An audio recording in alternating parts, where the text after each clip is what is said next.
uninformed football fan, as most people on Twitter are. I was like, I'm not on board on fire Tomlin. To me, he's a good coach. He does a lot behind the scenes. Almost like we're talking about with Hurdle. I see a lot in Tomlin as a player's coach. Maybe not so much anymore.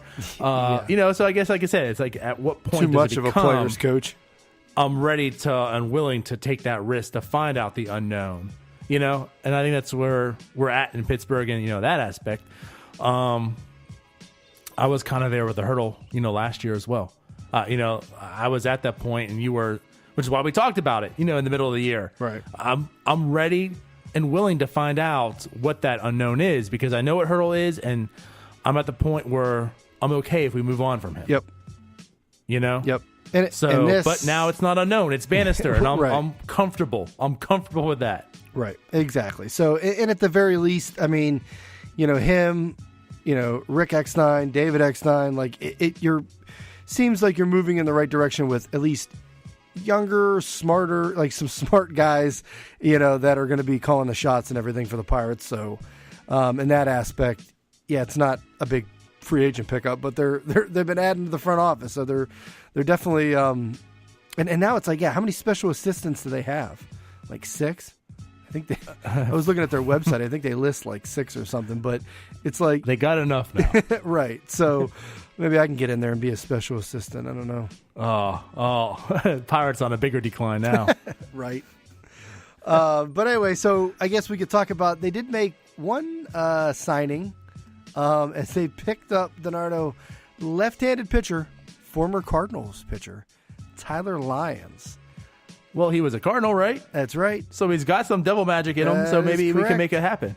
He definitely, he's 2 years removed from I guess 1 year removed, whatever you count last year. 2.83 ERA, out of the bullpen, struck out 11.3 per 9. This past year, he had a ton of injuries, and he only really pitched 16 innings, so he didn't really, it wasn't good in those 16 innings, but still struck out a ton, struck out 19 in 16 innings. I see this, obviously the Pirates only have a couple lefties in the bullpen, Vasquez and Brault. I see this as the Searage project. Absolutely. Here's a guy that, we talked about the bullpen, and, we still think they could add a couple names or add to a strength, but Lyons is one of those guys that, he's had success for a couple, 2-3 years in a row with the Cardinals, and high strikeout guy, had some walks, last year, but if he's healthy and Searage can get him working, it's not a bad low risk pickup. That's exactly what it is. It's your prototypical low risk buy. He comes on for essentially nothing. They can let him walk, not to pay him anything.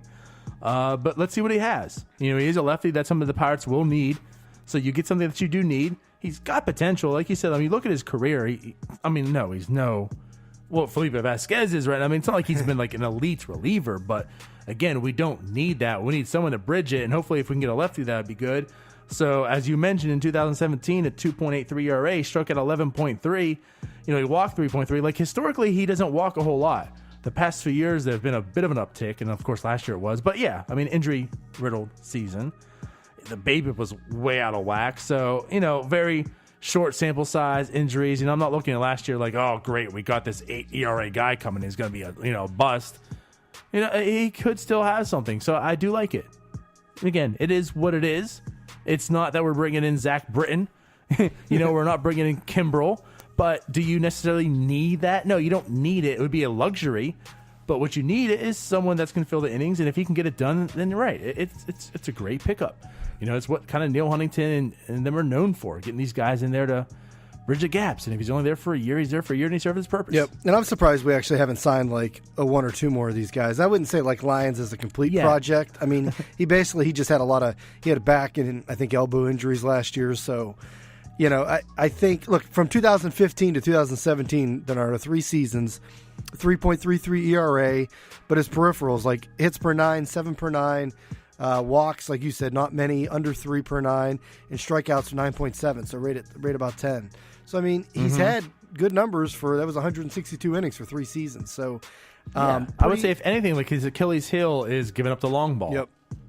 But pretty solid out of the bullpen. We've seen plenty of that. Injuries last year, so well, they'll bring him into spring training. I'm sure, see if he's fully healthy and what he can do. And being the left-hander, I'm sure he's going to have kind of a leg up on some of these guys that, Neverakis. I mean, if you're looking at Lyons or Neverakis at that point, and Lyons is pitching well and healthy, Lyons probably has a leg up on him. So, yep. So why not? So might not be as long as a leg, but it's up. Right. But I think we'll still see a couple. They usually bring these guys in for kind of fill out a spring training roster too. But in camp and just see, you might even see some guys that are, Lyons really only 1 year off from really being solid. Some of these guys that come in have been like 2 or 3 years before, when they try to really turn them around. Yeah, I mean, I guess that what you're saying it's more of just getting him healthy opposed to like being like an actual project, right? It's not like we're trying to fix this guy, just making sure he's healthy and get him back, and if he can still pitch, after all those injuries, you got something. I agree. There Tyler you go. Lyons, pick it up. We're done. No more free agents. Open that bottle of Cardinals Special Magic. Yeah. Well, I mean, and that's where we're at. Like, we are, January 6th, Donardo, and I know there's still a lot of free agents out there. It's kind of been slow. I mean, I'd say kind of. It's been slow. But we haven't signed a shortstop. Haven't really signed a starting pitcher besides we haven't shined either, Jordan Ryan. Lyles. So it's like I'm starting to get a little nervous. Yeah, and I know we talked about that on last show too about nervous, but I think I thought about that actually even more this week after talking about it. And I think the nerves are just more or less the fact that, like you said, like it's still January 6th, and this hasn't been done. But again, like you look realistically, like what has really been done out there, like nothing. We had a hiatus of 2 weeks, and all we could talk about was the Cincinnati Reds trade because that's literally all that happened in all of baseball. Right. So I like the nerves kick in because you're now 2 months, 3 months removed from the season. Do you want to see what this new 2019 team's going to unfold to be? And it's not there yet. So like you said, like you're getting nervous, but realistically, pretty much all the pieces are still out there, It's just like baseball, do something. Right. Yeah, I mean, here we are. I mean, we're only basically a month from pitchers and catchers reporting. Maybe a little more than a month. Yeah. And actually, as a matter of fact, Ryan, the two big fish are still out there. If you would like to know, we are exactly 37 days, 10 hours, 47 minutes, and 11 seconds away from pitchers and catchers reporting. And ticking. How about that? But that's, I mean, like, and Harper and Machado are still out there. So it's... and I think a lot is playing on that. Yeah. Once those pieces fall and teams know what direction they're going after, then the domino effect will start taking place. So, again, MLB, do something. In teams... Scott Boras, do something. Like, besides Harper and Machado, like, a lot of these teams don't... They still... They're playing... They're waiting these free agents out. They don't want to spend all this money on these guys. And it makes sense... And, I get it from the aspect of, the players want paid, obviously, and we're in this trend right now where teams are being smarter. We talked about the Yankees and Dodgers. The Yankees and Dodgers could spend $500 million on their payroll. They probably should. Like, they're cheap because they don't, but it's smart at the same time.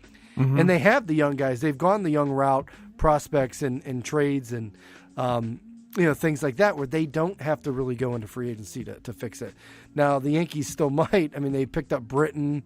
We've heard them being on Machado. So we'll see. I mean, it's crazy. Yeah, but like in the same sense, like you said, they picked up Britton. Like, I mean, they're still spending money. I mean, they have the means to spend. They're still going to spend more. But if this was 5 years ago, Machado signed... by the latest, right. The winter meetings, right. And it's like, here, you want 300, here it is. Let us know what you need. We'll go ahead and print the money, and we'll give it to you. Yeah. Bryce Harper, you want $500 million? What if we negotiate? We'll give you $450. Okay, here, it's done. Now we're in the middle of January. Nothing's been done. You still have no idea. And a lot of it is, too, like you said, it's not just so much that teams don't want them. Is the price right? Is Machado even going to get that much money? Teams aren't going out there and spending all this money in 10-year deals, and such. They are being smart. I mean, you're definitely seeing an economical shift in MLB, which is really, really crazy in a sense. You know, like MLB is getting more and more money, and they're spending less and less of it. Yeah. And yeah, it can sound apologist-like, but you know, like it's just not Bob Nutting. You know, like everyone hates Bob Nutting, right? It's but a lot. Just like of you teams. said, you know, when you look at the Steinbrenner, like you look at New York, they're spending pennies compared to what they're making. You know, and they're the well, I guess really not necessarily, but you know, one of the biggest payrolls in baseball. Pennies, you know. When you look at like what the Pirates spend in comparison to what they make, it's all about the same. I mean, you could, and I put it out there, you could essentially say Nutting spends more than what the Dodgers do, percentage-wise. Crazy it sounds, you know, based on reported revenues and reported this and that. You know, you could say he spends a higher percentage of his income, but he gets called out. I mean, the thing is, it's really not a Pittsburgh, it's not a Pirates, it's not a Nutting. It's a baseball issue. I hate everything that's the economical system in baseball. I mean, I hate that the guys that are really performing are getting pennies. Then you get paid like your Machados now afterwards. That's when you get paid the big bucks. But now teams don't want to spend the big bucks on it because it's smart not to. So it's like, so where's the money going?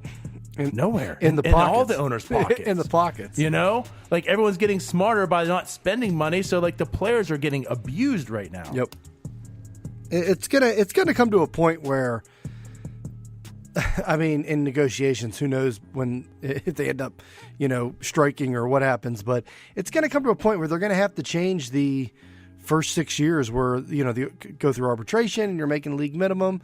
Like, and I don't have the answers. I don't know if you go like to a performance based thing where, but then you could look at teams where they keep players back. I mean, it's just something has to change with the, you know, the teams have, you know, so many years of control when you're making league minimum basically. But these big contracts, or at least raise it some. I mean, think about that. Right. I mean, like the first few years, you're going to make like $1.5 million. Right. You know, like think about that. Mike Trout, like the best player in baseball, can come up and make $1.5 million for 3 years. Meanwhile, in football, you know, like you get drafted, be a complete bust, and you're set for life. But like 98% of baseball players is sitting very pretty right now. 98% of baseball players are more valuable age, you know, 21 to 29 than they are 30 and above. So when you're hitting free agency for the first time and you're age 30, decline though. Yeah, you're not going to get these big deals. And teams have figured this out finally. Even the big, you know, teams, even the big markets. So yeah, it's crazy. And that's what's scary as a small market team, because the big market teams are figuring this out and they're beating you in your own game. They're beating you in trades and drafting and basically being smart. And it's just hitting that right on the head, man. Like that's like what the Tampa Bay was doing, what the Pirates are doing. I mean, they were like, you know, reinvesting into those guys. They were giving out the contracts to, you know, Kutch and Marte in them years, not spending the big dollars. And it's like, you know, the big market teams are like, wait a minute, why are we doing this? Right. Why are we spending? Why do I have to share an A-Rod on this team? You know, and Carlos Belcher, like, why am I spending all this money? This is dumb. You know, and they're playing a small market game and doing a lot better job at it than, you know, the small market teams are. So you're exactly right. But the thing is, like, now they're not spending the money. So nobody's getting paid. Yeah, because for years, I mean, look at the Red Sox. They had to dump all those contracts, which the Dodgers took. And then the Dodgers have to dump contracts, and the Yankees tried to dump, you know, it's just, for years, those guys were trying to. But they're all like older contracts. Like no one's signing these contracts now, though. You know, it's not like the Dodgers now made a mistake. Look at the Angels. That's a previous mistake that the Dodgers tried fixing twice. I mean, they dumped Kemp twice already. Yeah, look at the Angels with Pujols. I mean, you think they wouldn't love to trade him right now? It's just, they can't get rid of that contract at all. It's impossible. Mm-hmm. So it's just, it's just those contracts, and it makes sense, and I understand from the players' aspects, but it makes sense that it's smart. I mean, that's where it's trending. So I don't know what the answer is, Donato, because you just can't pay like every rookie's first year in the majors. You can't just give them $10 million. It's got to come with a new economical system. Right. I mean, it just has to. Yep. Or I don't even know. See, I've seen. I don't know if this was Travis Sawchik or if this was Fangraphs or effectively Wild podcast or whatever.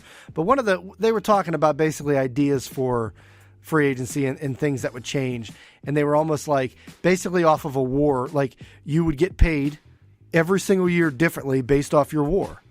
So if you were a 4-war player one year, you would get, I don't know, $6 million per. You get $24 million or something next year.